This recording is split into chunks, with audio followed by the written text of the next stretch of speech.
Hello everyone and welcome to the Maxim Millionaires Financial Academy. तो let us start the price action analysis of today.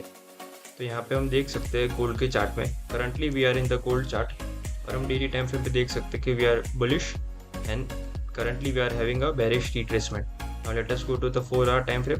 4 hour time frame में हम यहाँ पे देख सकते हैं हमारा डिमांड जोन टैप हुआ था, उसके बाद बुलिश ब्रेक मिला in the lower time frames like the 1 hour. तो 1 आवर की टाइम फ्रेम में हमको यहाँ पे there was a low which was created over here, price pushed up a little bit and then it came down और फिर हमको उसके बाद eventually bullish break मिला breaking this previous low. So currently we are bullish on the 1 hour time frame. As of now we have this 1 hour unmitigated demand zone. तो अगर price इस demand zone में अंदर टैप करता है then what is the plan? We have to look for a bullish change of character, something like this. ऐसे bullish change of character होना चाहिए जैसे एग्जैक्टली यहाँ पे प्रिंट हुआ है. यहाँ पे आप ऑब्जर्व कीजिए तो there was a low high, a lower low and a higher high.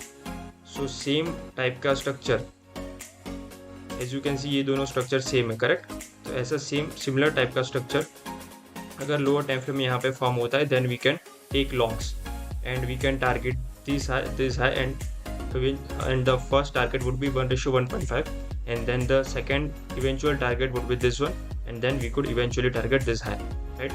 So that is how we could take a trade in gold today. अभी नेक्स्ट पेयर में जाएंगे यूरो यूएस डॉलर्स. तो हम इसमें 1 डे के time frame में देख सकते हैं कि we are overall bearish. But if we switch to the 4 hours की टाइम फ्रेम में we are retracing to the upside. Retracement यानी कि एक बड़ा मूव जब हो जाता है कोई भी एक डायरेक्शन में तब प्राइस फिर से वापस ऊपर जाने के लिए थोड़ा सा स्लोली नीचे आती है. So this is called expansion. And this is called retracement. जो स्लोली प्राइस नीचे आती है इसको हम डाउन ट्रेंड नहीं कह सकते. ये ओवरऑल है तो अब ट्रेंड पूरा, पर प्राइस थोड़ा सा रिट्रेस करेगी और उसके बाद फिर से ऊपर जाना स्टार्ट करेगी. सो यहाँ पे हमको ऐसा कुछ सिमिलर पैटर्न दिख रहा है.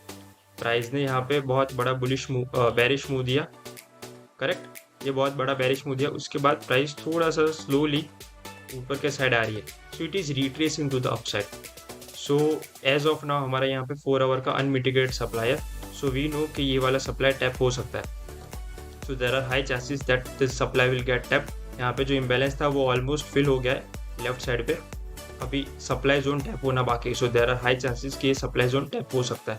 So now what we can do, we can look to buy from this area of demand. We have these two area of demand which were formed during the news. यहाँ पे 23 अप्रैल को news था. as we can see this both of this bigger bullish moves were made by the news. तो यहाँ पे अभी हम क्या कर सकते हैं, we would look for a bullish change of character in this demand zone and हम यहाँ से buy कर सकते हैं. if we do not get a bullish change of character from this demand zone then ये वाले डिमांड जोन से भी हम बाई कर सकते हैं. तो इफ़ ये डिमांड में हमको ऐसा पैटर्न नहीं मिला और वो डिमांड ब्रेक हो गया तो उसके नीचे हमारा दूसरा डिमांड है जहाँ से अगेन हम बाइंग अपॉर्चुनिटीज देख सकते हैं. ऑलराइट. और हम इवेंचुअली यहाँ पे ये सप्लाई को टारगेट कर सकते हैं. फिर यहाँ पे एक बार जब सप्लाई में प्राइस आ जाएगी उसके बाद we would look to sell from this supply zone. तो पहले यहाँ से ऊपर जाएंगे या तो फिर यहाँ से ऊपर जाएंगे और उसके बाद ये सप्लाई जोन से बेरिश चेंज ऑफ कैरेक्टर मिले तो फिर नीचे सेल कर सकते हैं. So that is the plan for euro US dollars. Going on to the next pair. Next pair British pound है. British pound tapped a 4 hour demand zone and then it gave a very strong reaction.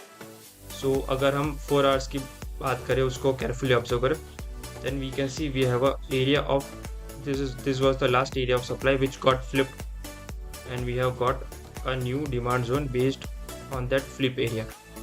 So ये 4 घंटे का हमारा demand zone है. यहाँ से price जब यहाँ पे ट्रैवल करके आएगी then we could buy from this demand zone. Yes the price is currently very far from this demand but we have to wait. कहीं पे भी हम ट्रेड नहीं ले सकते. एक वैलिड सेटअप मिले, एक जेन्युइन प्लेस लगे जहाँ से पोटेंशियली हमको ट्रेड मिल सकता है, वहीं से हम बाय एंड सेल करेंगे. रेंडमली कोई भी जगह से बाय एंड सेल नहीं करेंगे. Okay, one more area 1 hour के टाइम फ्रेम में हमको यहाँ पे दिख रहा है कि यहाँ पे भी एक डिमांड जोन है. So this demand zone is available on the 1 hour time frame and this demand zone was formed on the 4 hours time frame. तो दोनों ही डिमांड जोन पे हम सेम चीज़ का वेट कर सकते हैं. We could wait for a bullish change of character and then उसके बाद हम वहाँ से बाय कर सकते हैं. Now moving on to the next pair, which is odd USD. Odd USD में price tapped a demand zone and it is going up, but along with that we can witness there is a supply zone in 1 day time frame and price वहाँ से ही अभी bearish retrace कर रहा है. इसको अगर हम रिफाइन करना चाहे तो we could refine into this supply zone. So daily time frame का जो सप्लाई जोन था वो रिफाइन करके हमने 4 आवर्स में कर लिया. Now if we move to the 15 minutes time frame, यहाँ पे हमको कोई चेंज ऑफ कैरेक्टर नहीं मिला, so we could not sell, but this was a good place to sell from. But जैसे ही मैं बात कर रहा हूँ कब से कि ऐसा कुछ फॉर्मेशन हमको चाहिए होता है, तो सप्लाई की बात करें तो सप्लाई में भी हमको सिमिलर फॉर्मेशन चाहिए होगा कुछ एंटर करने के लिए. ये ब्रेक होना ज़रूरी है. ये जो लो होता है लास्ट लो, वो ब्रेक होना ज़रूरी है सेल करने के लिए. But as we can see यहाँ पे जब प्राइस ऊपर गया था उसके बाद उसका लो अभी तक ब्रेक नहीं हुआ, so we could not sell from this supply zone.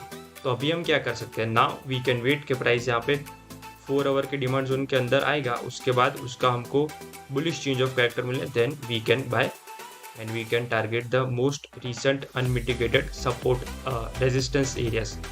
Alright, so that is the plan for today and upcoming sessions. So I hope you gained value from this analysis. Thank you for watching.